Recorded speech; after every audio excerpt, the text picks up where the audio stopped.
Now, during the recent Mashujaa Day celebrations in Kirinyaga County, Kenya's Air Force once again put on a display of might. It is that same Air Force that has boosted Kenya's troops in Somalia 10 years since the start of the Linda Nchi operation. KDF was able to repulse Al-Shabaab from strategic locations at the start of the operation and keep them at bay thereafter due to the air support. But whilst KDF pilots enjoy a 3D view of the battlefield, any mistakes they make up there may be more costly than mistakes made on the ground. Wahiga Maura spoke to Kenya Air Force Commander Major General John Mugaravai Omenda on why modern-day warfare requires eyes in the sky at all times. Welcome. Major General John Mugaravai Omenda confesses that he feels more at home in the cockpit above the clouds rather than on the ground. The trained fighter pilot joined the Kenya Air Force in 1991 and has risen up the ranks to the position of Major General. The Kenya Air Force commander has served the country in various missions locally and internationally, including for the United Nations in Liberia in 2006-2007 and in Somalia as well as part of the Linda Nchi operation. He believes any successes in Somalia would have been impossible without air support from the men and women of the Kenya Air Force. By keeping the Kenyan airspace safe, by doing its primary duty of ensuring the sovereignty of the Kenyan airspace, and two, by supporting the other two services, that's the Kenya Army, the Kenya Navy, in their operations. You remember we had serious cases of piracy in the Indian Ocean, and the air was supposed to reach far and wide, surveil on the pirates, and we assisted the Kenya Navy into making sure that there are no more piracy.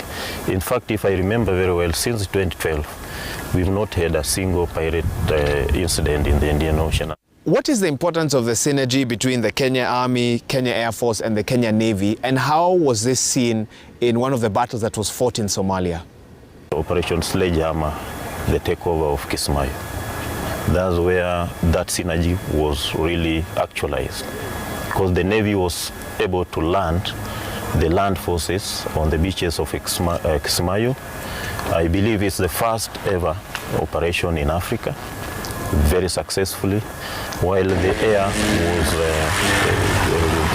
pinning down the enemy within the environments of Kismayo, and as well as keeping the ships afloat safe from any interference. And therefore, we managed to free Kismayo from the enemy through that kind of synergy. From where you sit, what changes has the Kenya Air Force had to implement as a result of lessons learned from the last 10 years of the war in Somalia?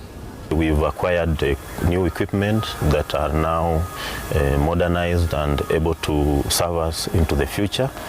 We've also trained our forces using those lessons learned to the highest level or degree of training, because we've been operating in asymmetric war that is very, very dynamic.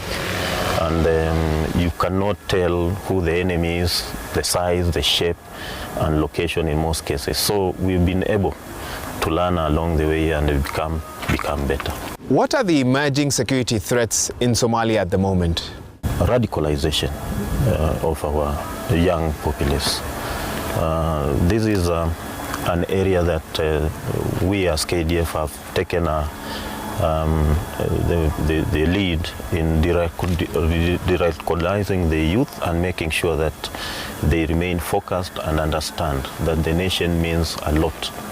And we've gone forward to make sure that those areas that we've pacified do not go back into the enemy hands, by enabling the local populace to be able to settle into normal lifestyles, by providing schools, water, and other resources that are good for social organization.